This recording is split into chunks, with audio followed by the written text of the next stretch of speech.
Ako'y kawan, o mahal kong Diyos, sang-ayon sa iyong kagandahang loob.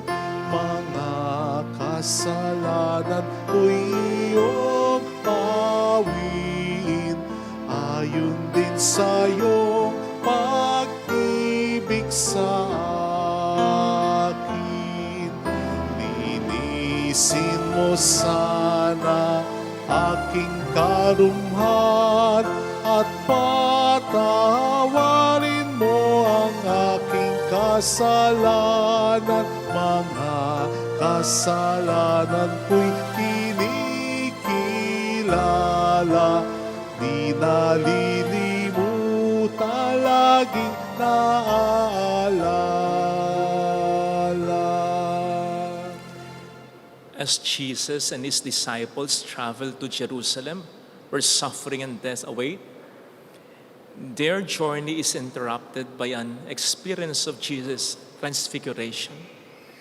Up on the mountain, the three disciples get a glimpse of the glory that their master will have after his resurrection.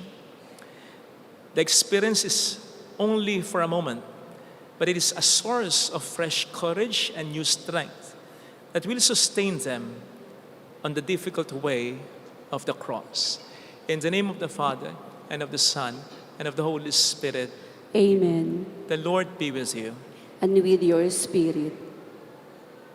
Coming together as God's family, with confidence, let us first ask the Father's forgiveness, for He is full of gentleness and mercy.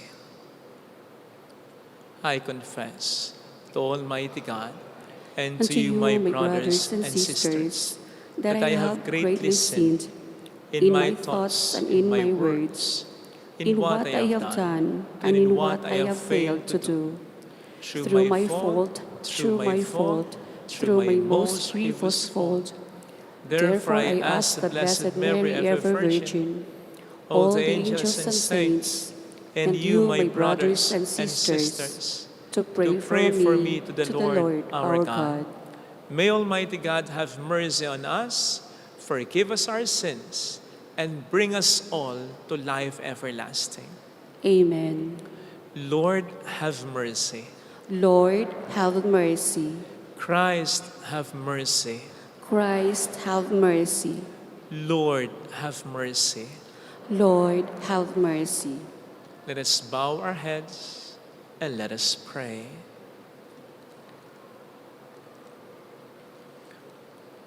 O God, who have commanded us to listen to your beloved Son, be pleased, we pray, to nourish us inwardly by your word, that with spiritual sight made pure, we may rejoice to behold your glory. Through our Lord Jesus Christ, your Son, who lives and reigns with you in the unity of the Holy Spirit, God, forever and ever. Amen.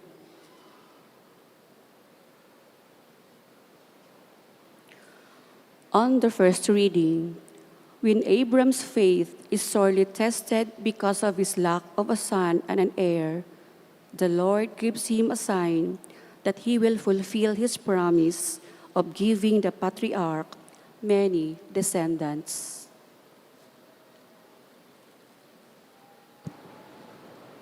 A reading from the book of Genesis. The Lord God took Abram outside and said, "Look up at the sky and count the stars, if you can." Just so, he added, "Shall your descendants be?" Abram put his faith in the Lord, who credited it to him as an act of righteousness. He then said to him, "I am the Lord who brought you from Ur of the Chaldeans to give you this land as a possession."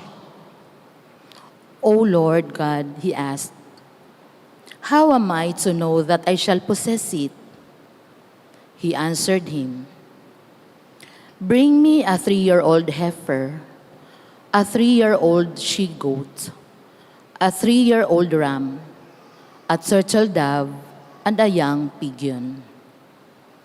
Abram brought him all this, split them in two, and placed each half opposite each other. But the birds he did not cut up.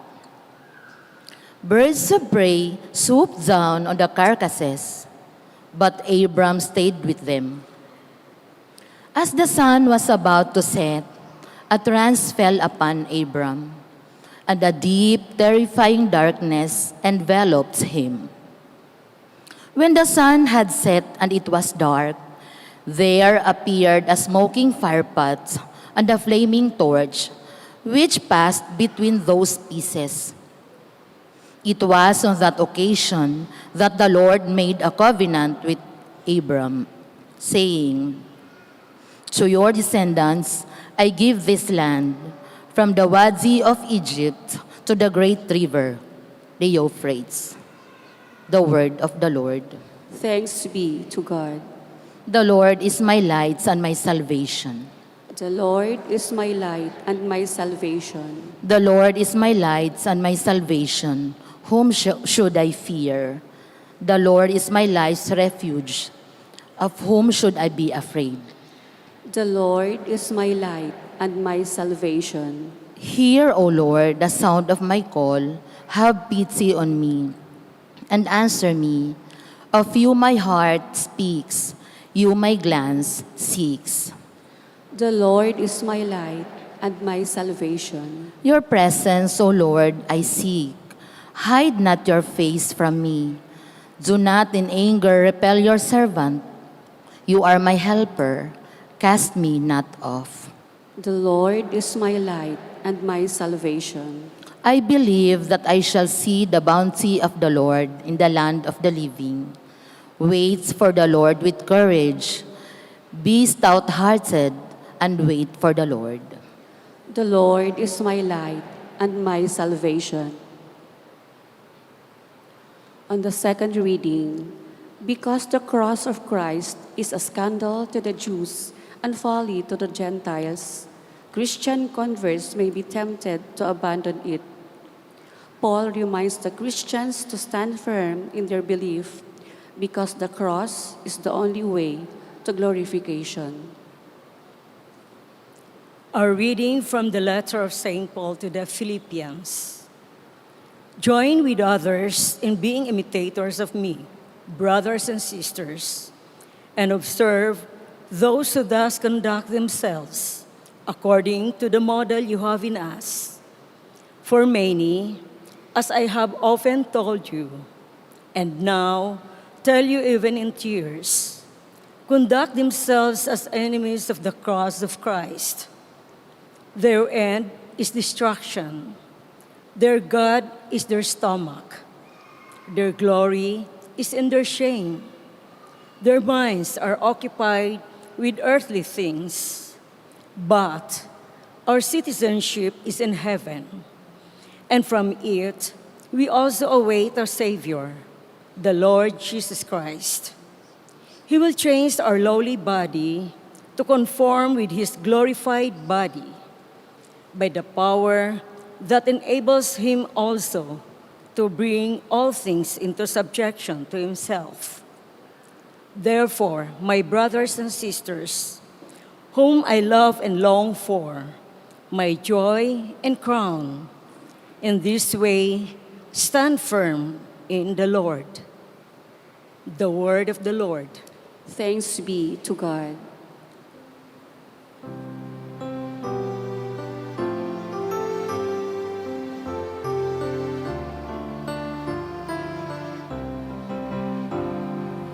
Glory to you, O Word of God. Glory to you, Lord Jesus Christ. Glory to you, O Word of God. Glory to you, Lord Jesus Christ.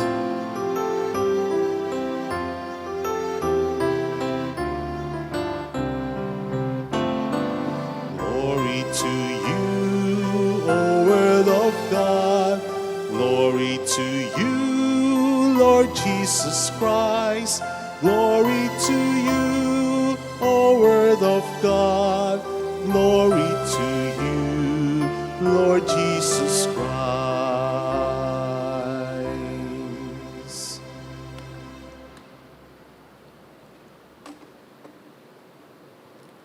The Lord be with you.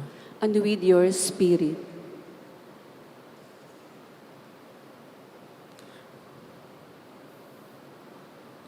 A reading from the Holy Gospel according to St. Luke. Glory to you, O Lord. Jesus took Peter, John, and James and went up the mountain to pray. While he was praying, his face changed in appearance, and his clothing became dazzling white.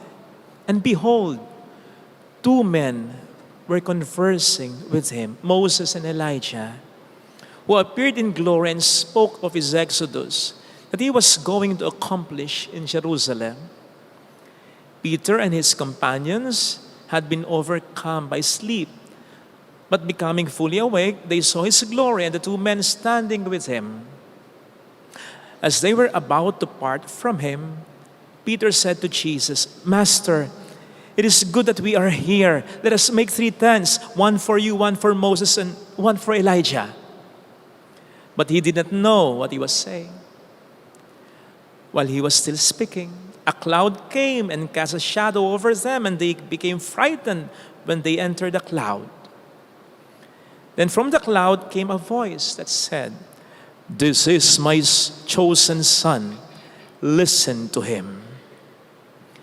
After the voice had spoken, Jesus was found alone. They fell silent and did not, at that time, tell anyone what they had seen. Sisters and brothers, the Gospel of the Lord.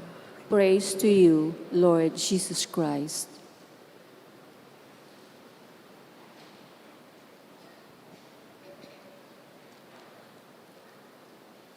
Welcome po sa Our Lady of La Salette Pasay Parish, kung saan ayos lang umiyak at samahan tayo ng mahal na ina sa pag-iyak at sa pagdarasal upang maging maayos ang lahat. Shout out sa mga kapatid nating OFW, ang pulang ribbon na ito ay laging pagpupugay namin sa sakripisyo niya para sa ating bayan at para sa inyong mga sariling pamilya.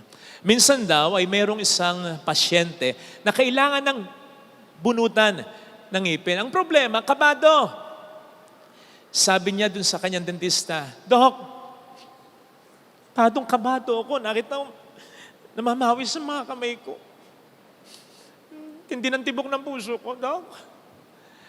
Sumagot ang dentista, "Ganun ba? Kaya lang, kailangan mo nang mabunutan eh. Bulok na yung ngipin mo eh. O siya, o itong gamot, pampalakas ng loob, inumin mo, mamaya lang matapang ka na." Ininom nga. Few moments later, tinanong siya ng dentista, "O ano pakiramdam mo? Tapang ka na ba?"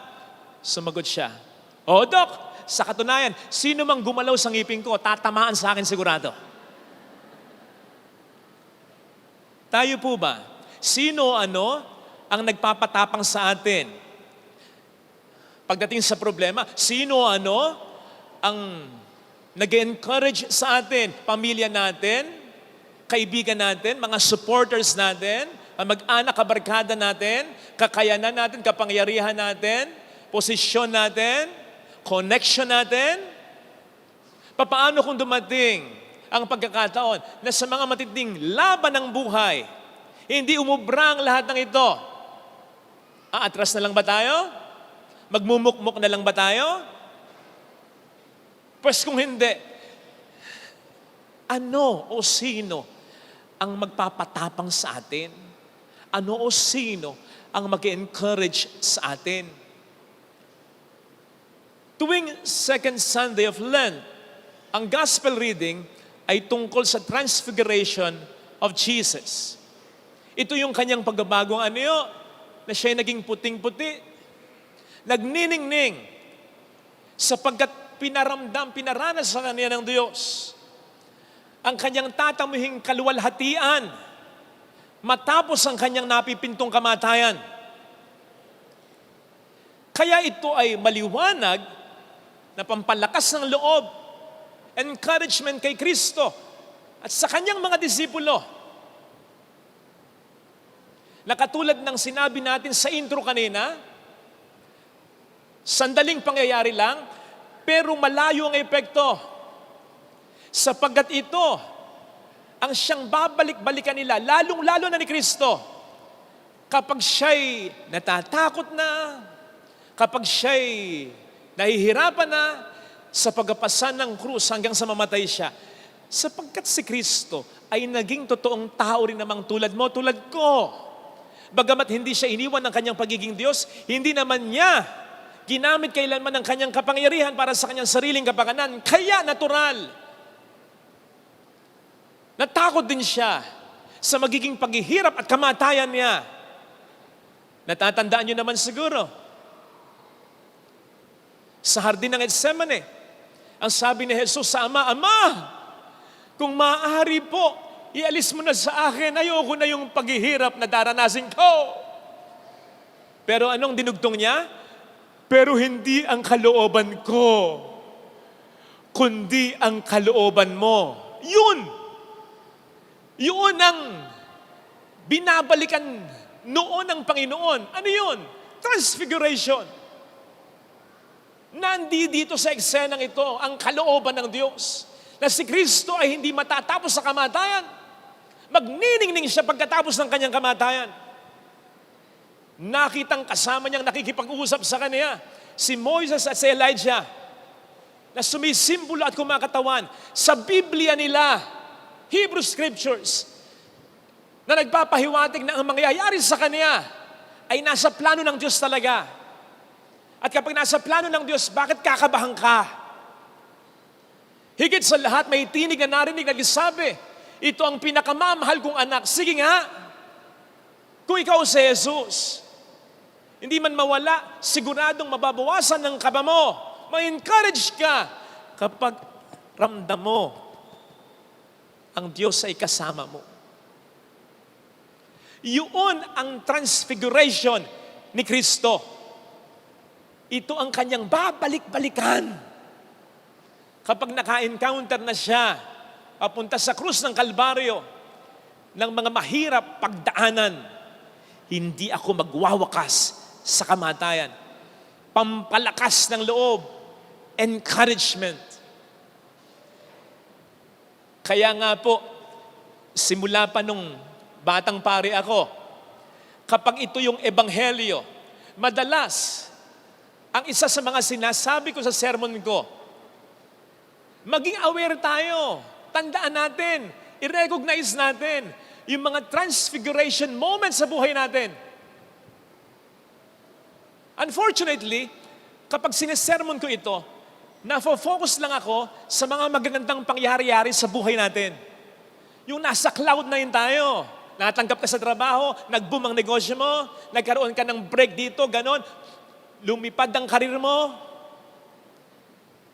tumaas ang karir mo, gumaling ka sa sakit mo, nabuong muli ang pamilya mo, nagbago ang mahal mo, dininig yung dasal mo, transfiguration moments. Totoo yan. Mga transfiguration moments yan na dapat nating ma-recognize, na dapat nating tandaan. Sapagkat kapag dumating na ang mga matinding problema na ating pinagdaraanan, yun ang ating babalik-balikan. At sasabihin natin sa ating sarili, kung nalampasan ko noon ang problemang ito sa tulong ng Panginoon, malalampasan ko rin ang problema ngayon. If during these transfiguration moments in my life, Christ was with me, walang rason na hindi ko makasama ngayon ng Panginoon. Yun ang magpapalakas ng loob mo. Nagets nyo? Kaya lang may problema dito. Kasi kung minsan, makakalimutin tayo. Lalong-lalo na kapag problemado na tayo. Lalong-lalo na kapag ang tagal nung transfiguration moment, bata ka pa, anong paghuhugutan ng lakas yon? At may tendency tayo na sabihin, iba ang pinagdaraanan ko ngayon. Mas matindi ito. Hindi pa nangyayari sa akin ito. Pwede naman ganun. Pag ganun na, nasa na ang transfiguration moments? Paano na tayo tatapang? Paano na tayo ma-encourage? Nakita nyo na? Kaya sabi ko, for the longest time, kulang yung sermon ko. Hanggang sa naisip ko ito, kapatid, yung transfiguration moment ni Kristo, yung nagbago ang anyo siya, yung nakitang kasama niya si Moises at si Elijah, yung may tinig nagsasabing, ito ang pinakamamahal kong anak. Kapatid, kailan nangyari? Kailan nangyari ang lahat ng ito? Maliwanag ang sabi sa gospel reading. When Jesus was praying, all of this happened. Habang nagdadasal siya.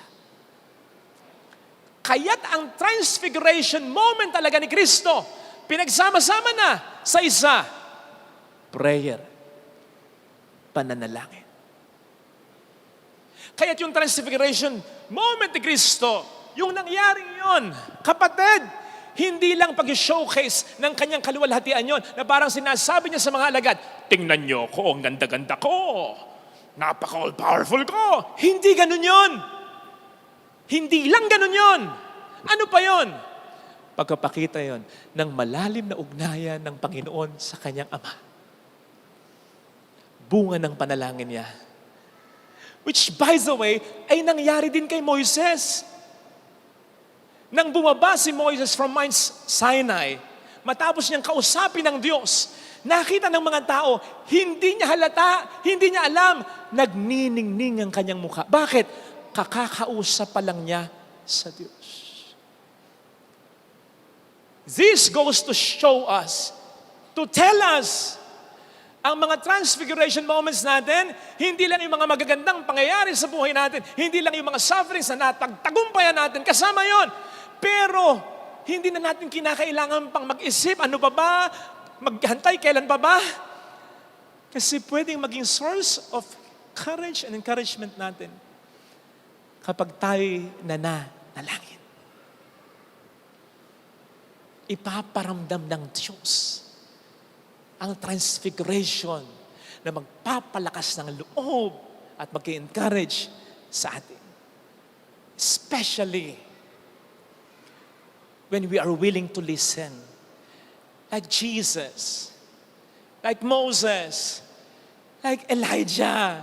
Si Elijah, narinig niya, naramdaman niya ang Diyos sa pamamagitan ng katahimikan, ng masuyong hangin lang. Na by the way, ay bago niya maramdaman, gusto niya nang magpakamatay. Pero nang maramdaman niya, mas naging lively ang kanyang buhay. Transfiguration moment of Elijah. Especially when we are just willing to listen talaga. Because let's face it, totoo yun. We hardly listen when we pray. Lalong-lalo na kapag meron tayo mga problema, nako, lalo-lalo nang hindi tayo nakikinig. Puro na reklamo, daeng. Hanggang sa galit o tampo na ang mamutawi sa ating isip at sa ating mga bibig. The more we will feel afraid, the more we will be discouraged. Kasi yung pinapaulit natin, sinasabi natin, iniisip natin. Lala ng sakit ko. Ay, nako, hindi pa nagbabago yung mahal ko. Hindi pa gumagaling siya. Ang negosyo ko, ang utang ko. Ay, sama-sama ako. Yun ang magkakaroon ng claim sa buhay natin. Yun ang lalakas ang kapangyarihan sa buhay natin. The more we'll be afraid, the more we'll be discouraged. Kasi yan ang nag-reverberate sa utak at sa puso natin. Hindi ko sinasabing huwag tayong dumaeng. It's good to be honest with Him. Pero wag naman daing. So much so, nasasakupin na ng daing. Yung moment na dapat ay tumatahimik tayo and we are listening. Sasakupin pa rin ng daing. Wala tayo narinig, kundi ang daing natin. Paano yung gusto niya sabihin sa atin? Na narinig natin sa ating unang pagbasa. Na po pwedeng mangyari when we are listening. Si Abraham, hindi siya nagreklamo. Nagreklamo man siya minsan lang. Wala siyang anak. Pinalipat siya ng bayan. Stable naman siya sa kanyang sariling bayan. But he was listening. Mas naging maliwanag sa kanya ang pangako ng Diyos sa kanya. Kapag tayo'y nagdarasal at nakikinig sa Diyos, mas magiging maliwanag sa atin ang pangako niya sa atin. Pangakong tulad ng, malagi ko sinasabi sa inyo, hindi kita pababayaan, hindi kita iiwan, hindi magtatagumpay ang kasamaan, sa kabutihan, ang kasinungalingan, sa katotohanan. All things will work together for your good. I know the plans I have for you, plans to make you prosper, not to harm you. Walang lihim na hindi malalantad, etc. And those promises forever will stand, no matter what. Lagi nandyan yan eh. Sapagkat ganun ang Diyos kong mangako. Kaya nga sa ating unang pagbasa, anong sabi doon? Nang mangako at makipagtipan ng Diyos kay Abraham. Anong sabi doon? May lumitaw na umuusong na palayok at may maningas na sulo na dumaan sa mga hayop na kinatay ni Abraham. Bakit ganon? Ano yun? Anong symbolism yun? Sapagkat dati kaugalian na kapag may nangangako, yung nangangako nagpapatay ng mga hayop at dumadaan siya sa pagitan ng mga hiniwa, biniyak niyang hayop. Kasi parang sinasabi niya sa kanyang pinangakuan, kapag hindi ako tumupad sa pangako ko, mangyari naman sa akin ang nangyari sa mga hayop nito. Mahati naman ang katawan ko. Ito yung sinasabi natin, mamatay nawa ako. Ganon ang Diyos kumako. Seryoso. Ganon ang pangako niya sa iyo, hindi ka niya pababayaan. Pero hindi mo marinig, hindi mo matanggap. Kasi hindi mo siya pinakikinggan. Kung pakikinggan lang at paniniwalaan lang sa pananalangin, tatapang tayo, lalakas ang loob natin. Ito sanang biyayang hilingin natin, lalo pat alam naman natin ang hirap makinig sa pananalangin. Kung kami ang pare sige na, lalahatin ko na. Kung kami ang pare na sinasabi niyong dapat expert sa pagdarasal, hirap pa rin sa ganyan. Ako personally, nahirapan ako dyan. May mga moments na, yung wala kang sasabihin, yung upo ka lang dyan, ako lang, madalas kong ginagawa yan. Yan.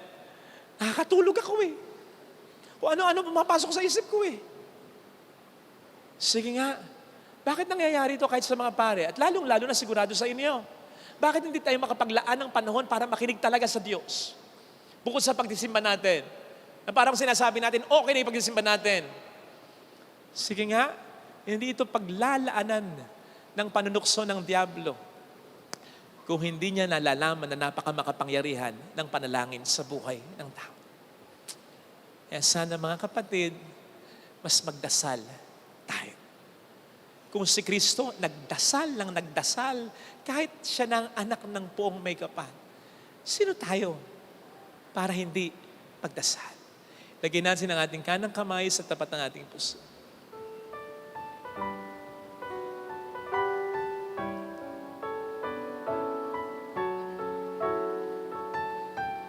Awitin natin. Alam kong may magagawa ang Diyos.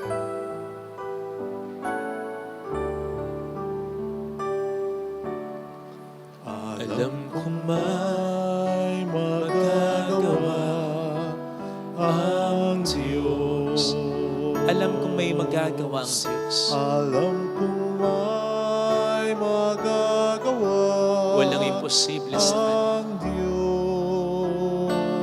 Kung ako'y magtatapat, Kung ako'y magtatapat, sa Kanya'y maglilingkod. sa Kanya'y maglilingkod, Alam kong may magagawa ang Diyos. may magagawa ang Diyos. Alam kong diringgin ng Diyos ang samo ko. Alam kong di Sapagkat mahal niya ako. ng Diyos ang samo ko. Alam kong diringgin ng Diyos ang samo ko. Alam kong diringgin ng Diyos ang samo ko. Kung ako'y magtatapat, Kung ako'y magtatapat, sa Kanya'y maglilingkod. sa Kanya'y maglilingkod, Alam kong diringgin ng Diyos ang samo ko. diringgin ng Diyos ang samo Pikit natin ko. ang ating mga mata. Panginoon, tulungan mo kong mas ma-inlove sa iyo. Yung hanap-hanapin kita sa pagdarasal. Yung kahit wala akong kailangan, yung maglaan lamang ako ng ilang minuto para manahimik at makinig sa iyo. Kahit wala akong hilingin, kahit Panginoon, tulungan mo akong gawin ito sapagkat alam ko, aminado ako, tama si Father, ito yung kulang eh. Ito yung talagang hindi ko nagagawa eh. Ito pala talaga ang mayat maya, anytime, any moment, na po pwedeng maging transfiguration moment ko. Yung palalakasin mo ang loob ko dahil pararamdam mong ikaw ay kasama ko. Mayroong magandang mangyayari sa iyo. Mayroong Prayer is our magandang 24/7 hotline sa kalangitan. Walang magsasabi sa iyo, all circuits are busy now. Please try it for later. Walang gano'n. Dahil laging online ang Panginoon. Maglaan ka ng panahon. Ipaparamdam niya ang pangako niya sa iyo na hindi nagbabago. Kailangan mo lang pakinggan at paniwalaan ito. Glory to the Father and to the Son and to the Holy Spirit. As it was in the beginning, is now, and ever shall be, world without end. Amen. I believe in God, the Father Almighty, Creator of heaven and earth, and in Jesus Christ, His only Son, our Lord, who was conceived by the Holy Spirit, born of the Virgin Mary, suffered under Pontius Pilate, was crucified, died, and was buried. He descended into hell. On the third day he rose again from the dead. He ascended into heaven, and is seated at the right hand of God, the Father Almighty.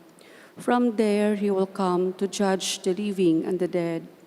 I believe in the Holy Spirit, the Holy Catholic Church, the communion of saints, the forgiveness of sins, the resurrection of the body, and life everlasting. Amen. Father, our covenant with you in Christ is the cause of our hope. Now we humbly approach your throne, O God, as we lift our supplications to you. We pray, sustaining God, hear us. Sustaining God, hear us.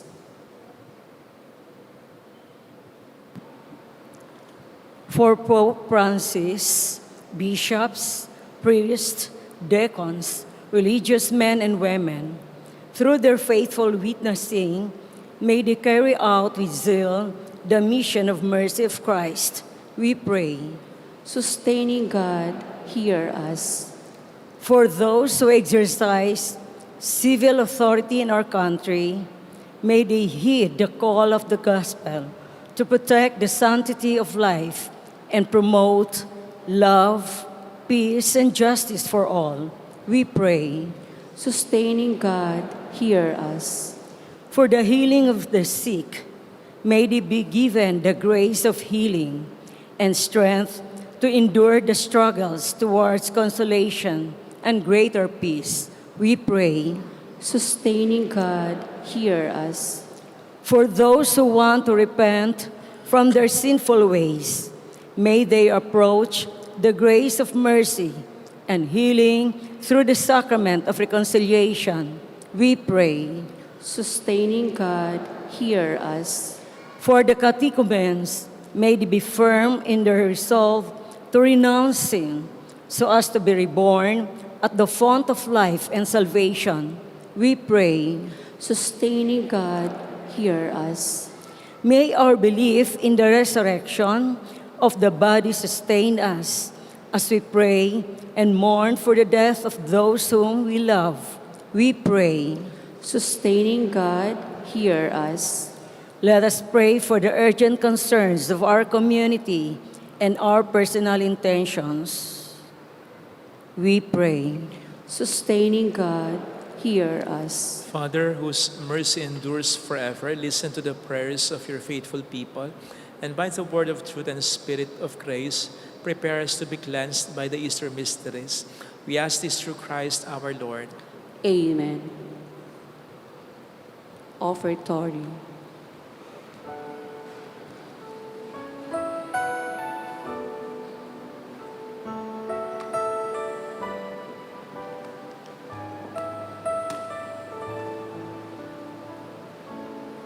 Sa iyo ialay ang buhay at kalakasan, sapagkat ito ang nararapat sa katulad mong matapang. Dahil sa pag-ibig mo, ang buhay ko ay nagbago. Sa tuwina ito ang nais ko, ay laging maglingkod sa iyo.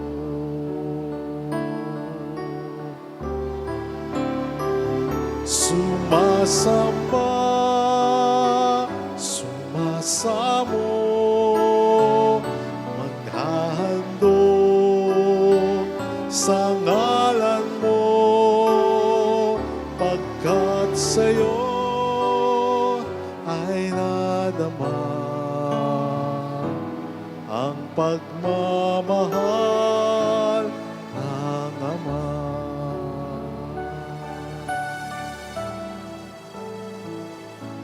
Sa iyong kabanalan, biyaya mo ay nakamtan. Sa iyo ay may kagalakan at buhay na walang hanggan. Walang hanggan, tunay kang Panginoon,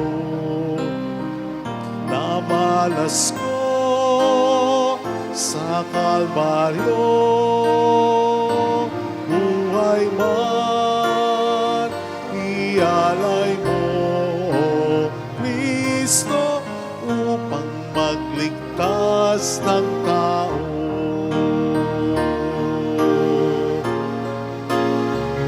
Sumasamba, sumasamo,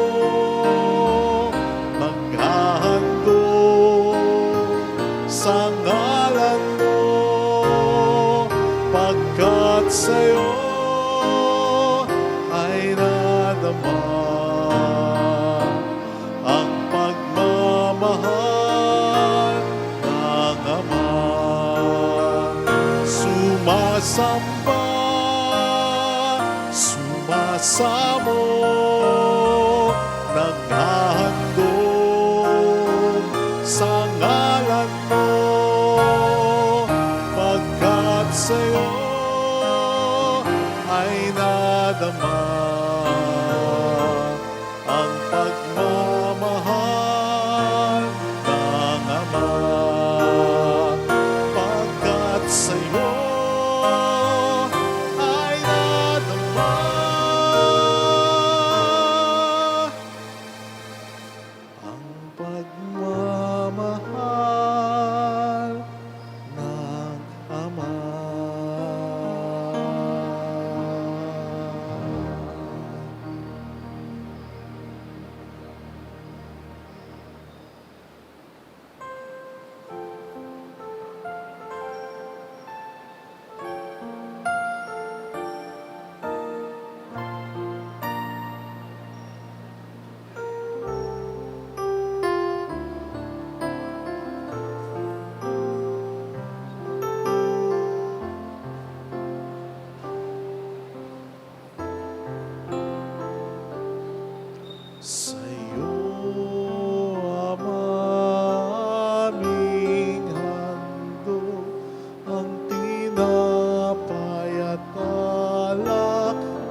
sumasamo, humihingi ng patawad mo.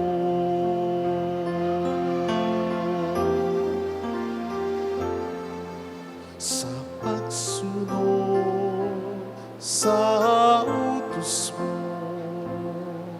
nalulugod akong labis, di masukat ang dala ko, pagkat aking iniibig. Sa'yo aming handog ang tinapay at alak na ito, handog ng iyong bayan, sumasamo, humihingi ng patawad mo.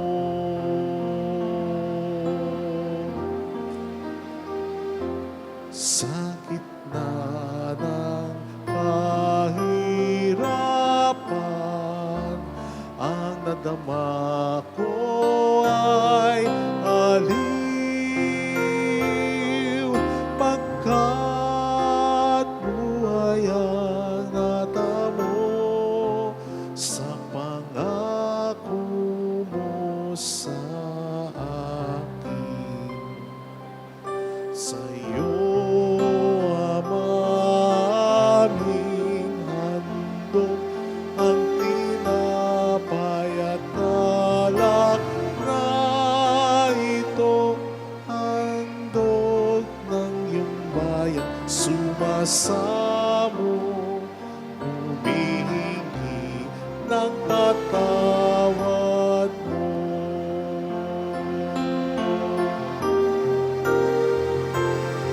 Sa ngalan mo nasa isip, kung umagat na ang dilim, Panginoon, aking sinisikap, na utos mo'y laging sundin. Sa'yo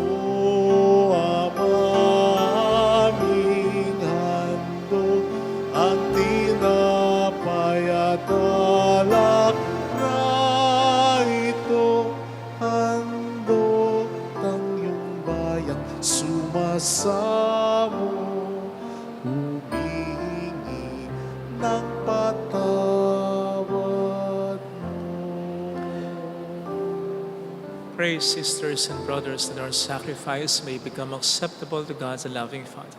May the Lord accept the sacrifice at your hands for the praise and glory of his name, for our good and the good of all his holy church. May this sacrifice, O Lord, we pray, cleanse us of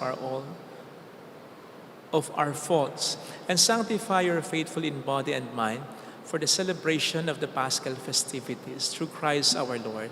Amen. The Lord be with you. And with your spirit, Lift up your hearts. we lift them up to the Let Lord. us give thanks to the Lord our God. It is right and just, It is truly right and just, our duty and our salvation, always and everywhere, to give you thanks. Lord, Holy Father, Almighty and eternal God, through Christ our Lord, for after he had told the disciples of his coming death, on the holy mountain he manifested to them his glory, to show even by the testimony of the law and the prophets that the passion leads to the glory of the resurrection.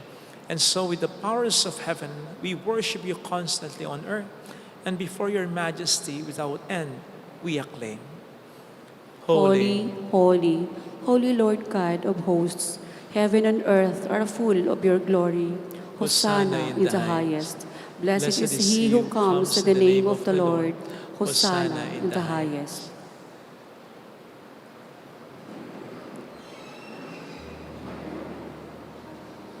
You are indeed holy, O Lord, the fount of all holiness.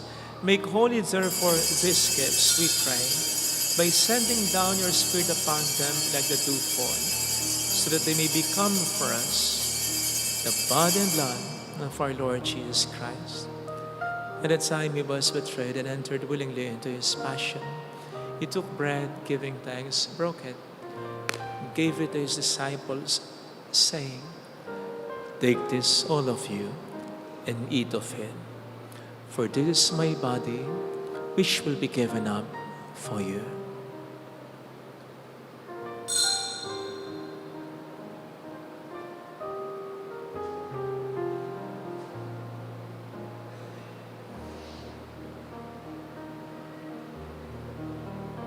In a similar way, when supper was ended, he took the chalice and once more, giving thanks, gave it to his disciples, saying, "Take this, all of you, and drink from it. For this is the chalice of my blood, the blood of the new and eternal covenant, which will be poured out for you and for many, for the forgiveness of sins. Do this in memory of me."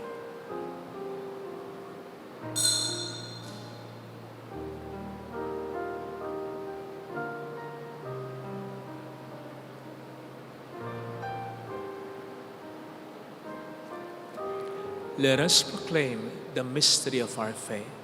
When we eat this bread and drink this cup, we proclaim your death, O Lord, until you come again. Therefore, as we celebrate the memorial of his death and resurrection, we offer you, Lord, the bread of life and the chalice of salvation, giving thanks that you have heard us worthy to be in your presence and minister to you. Humbly we pray that, partaking of the body and blood of Christ, we may be gathered into one by the Holy Spirit. Remember, Lord, your church spread throughout the world and bring her to the fullness of charity. Together with Francis, our Pope, Dennis, our Bishop, and all the clergy. Remember also our brothers and sisters who have fallen asleep in the hope of the resurrection, especially those for whom we will now pray. Let us bow our heads and in silence we pray for our departed loved ones. Kindly include Joyce, Father Luciano, Connie, Oreo Iska, Benjamin Nelly, Anita, Juan, Vio, Loleng, Juanito, Seni, Amang, Nene, Yonga, Maria, Jose, Erickson, and all who have died in your mercy. Welcome them into the light of your face. Have mercy on us all, we pray, that with the Blessed Virgin Mary, Our Lady of Lazaret, Mother of God, Saint Joseph, her most chaste spouse, and with all the blessed apostles and saints who have pleased you throughout the ages, we may merit to become co-heirs to eternal life and may praise and glorify you through your Son, Jesus Christ.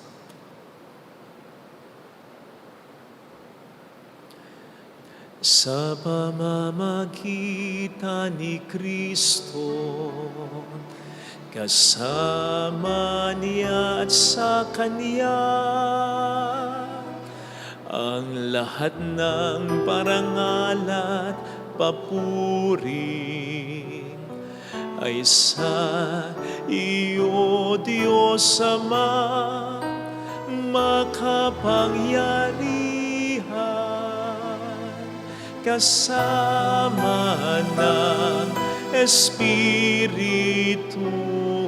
Santo, magpasawalang hanggan.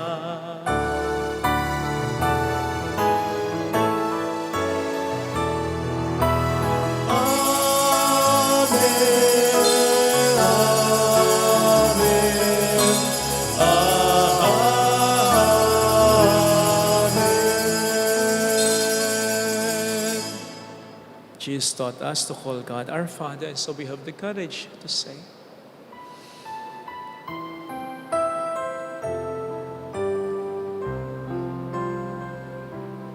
Our Father, who art in heaven, hallowed be thy name. Thy kingdom come, thy will be done, on earth as it is in heaven. Give us this day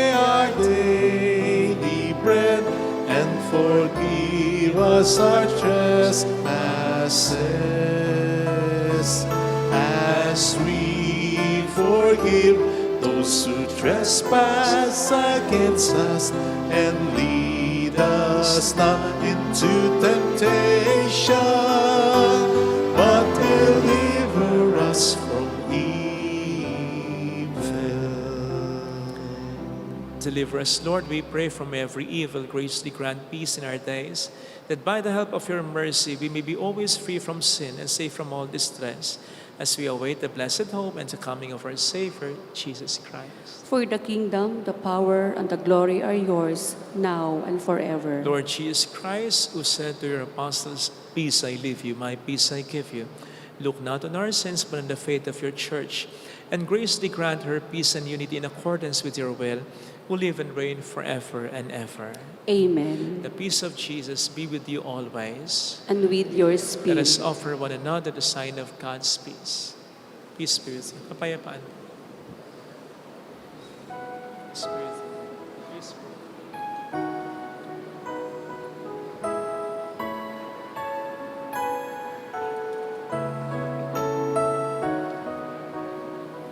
Lamb of God, you take away the sins of the world.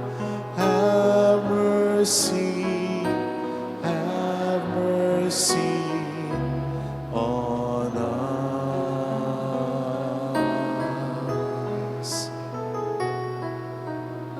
Lamb of God, you take away the sins of the world. Have mercy, have mercy on us.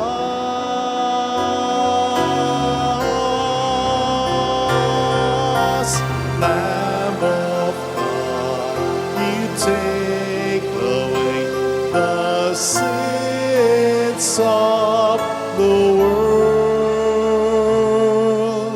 Grant us peace. Grant us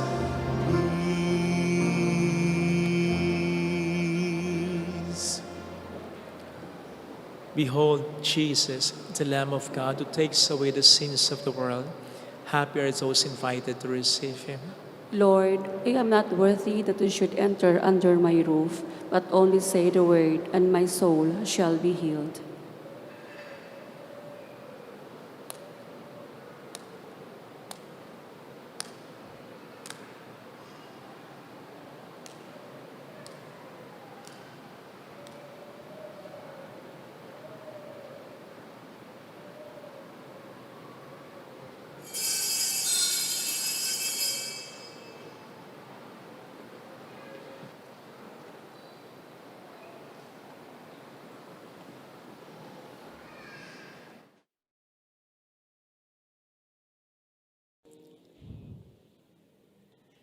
An act of spiritual communion.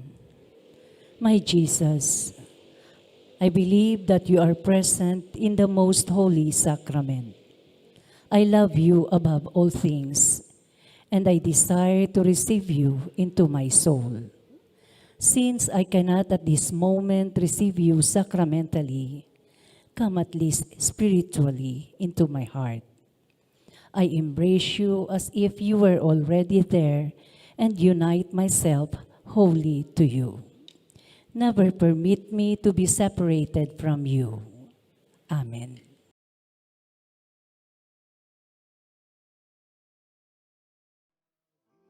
Nasa piling niya ang Panginoon ang aking hanlaw. Sa panganib ako'y iingatan.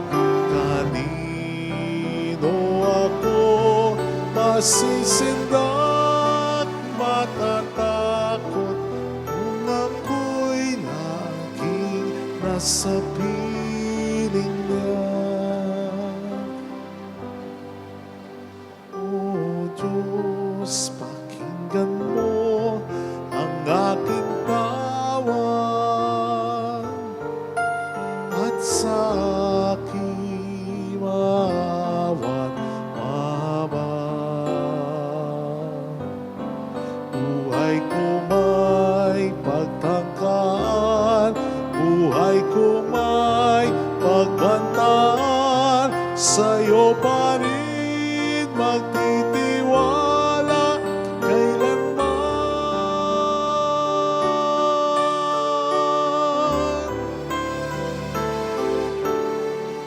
Ang Panginoon ang aking tanglaw,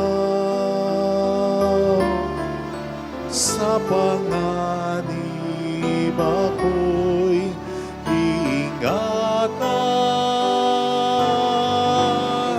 Kanino ako masisindak, matatakot kung ako'y laging nasa piling niya.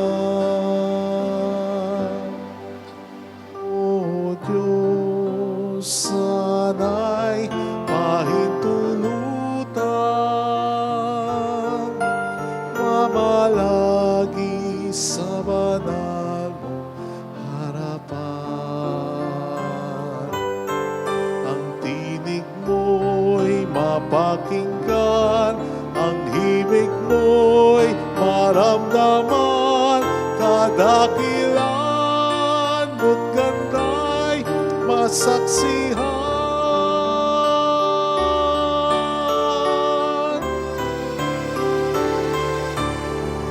Ang Panginoon ang aking tanglaw, sa panganib ako'y iingatan. Kanino ako masisindak, matatakot kung ako'y laging nasa piling niya. Kanino ako masisindak, matatakot kung ako'y laging nasa piling niya.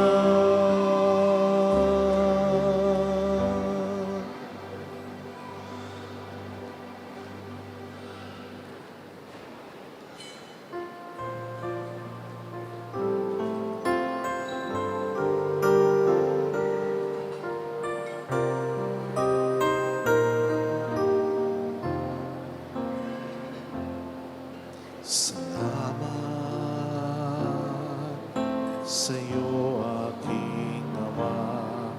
Salamat sa iyong mga likha. Salamat sa liwanag ng araw at buwan. Salamat sa'yo, Diyos. Salamat sa buktong mong anak. Salamat sa iyong pagdiligtas.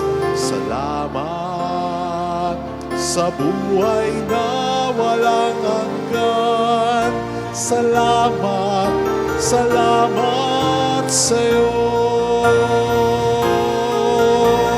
Walang hanggang pasasalamat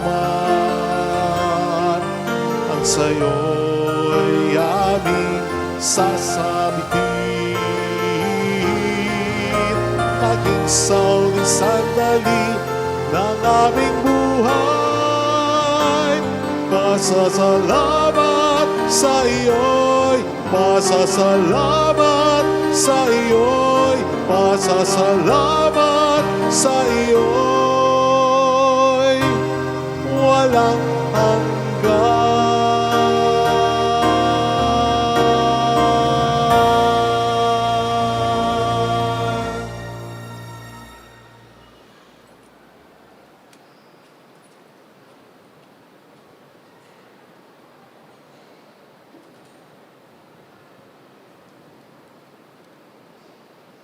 Let us pray.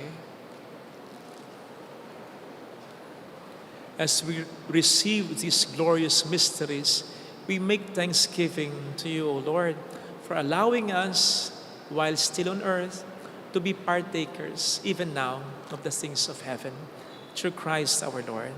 Amen. Holy God, Holy Mighty One, Holy Immortal One. Have mercy on us and on the whole world. Holy God, Holy Mighty One, Holy Immortal One. Have mercy on us and on the whole world. Holy God, Holy Mighty One, Holy Immortal One. Have mercy on us and on the whole world. Jesus, King of Mercy, We trust in you. alalahanin. Alalahanin, O mahal na Birhen ng Lasalet, Ina ng pag-asa, Ikaw ang nagpaalala sa aming magbalik loob sa Ama. Ito ang nagpapatunay na ang kagandahang loob mo'y nanatiling busilak. Sa pag-aaruga mo sa amin, tungkulin mo'y dirupad. Sa paanan ni Kristo'y itinuri mo kaming mga tunay mong anak. Kaya ninais mong ni Isay huwag mapahamak. Maging sa iyong walang tigil na pananalangin, pati luhay pumatak. Huwag namang mawala ng saysay ang iyong paghihirap. Hiling nawa namin sa iyo o aming inang liyag, na matapos sa pagkikibaka namin sa mundong ito, at sa pananatili naming tapat kay Kristo, sa kapurihan mo'y makibahagi kaming ganap, upang kung nasaan ka ngayon, ay maparoon din kaming lahat, at ang kaganapan ng kaluwalhatian ng Diyos Amay, tuluyang matupad, siya nawa. Mahal na Birhen ng Lasalet, tagapagkasundo ng mga makasalanan. Ipanalangin mong walang patid kaming mga dumudulog sa iyo. Maraming salamat po sa patuloy niyong pagkakaisa at sa mga patuloy niyong pagtulong na nagiging dahilan para makapag-promote tayo ng devotion sa Our Lady of Lasalet, makatulong sa ibang mga parishes at ma-maintain ang ating simbahan. Lalo pat ngayon nag-iipon tayo pang improve ng ating patch. Marami pong salamat sa lagi niyong pagtulong. The Lord be with you. And with your spirit. Wala pong papalakpak after the Mass, after the final blessing. And may God bless you and our loved ones, our families. In the name of the Father, and of the Son, and of the Holy Spirit, Amen. the Mass is ended. Go in the peace and love of Jesus Christ. Thanks be to God. Thank you.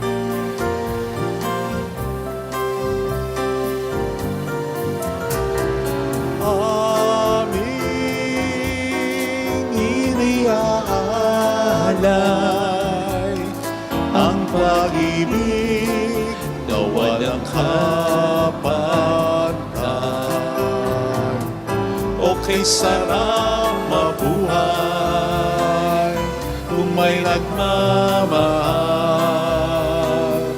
pagmamahal na tunay at laging dalisay. Ang biring pong umibig ay walang sintamis, magsintang sa dalinis sa iyo hanggang langit. O Birhen, Birheng mahal, sa awit at sa dasal